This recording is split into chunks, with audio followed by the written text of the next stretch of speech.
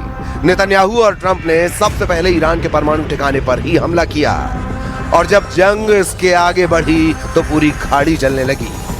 America और Israel को अंदाजा भी नहीं था कि तेहरान बैलिस्टिक और हाइपरसोनिक ताकत के साथ पलटवार करेगा।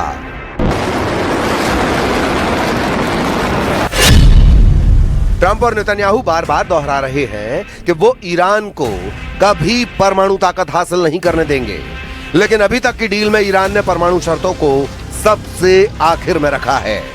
ईरान ने तो अपने परमाणु प्रोग्राम पर किसी तरह की बात करने से भी इनकार कर दिया है।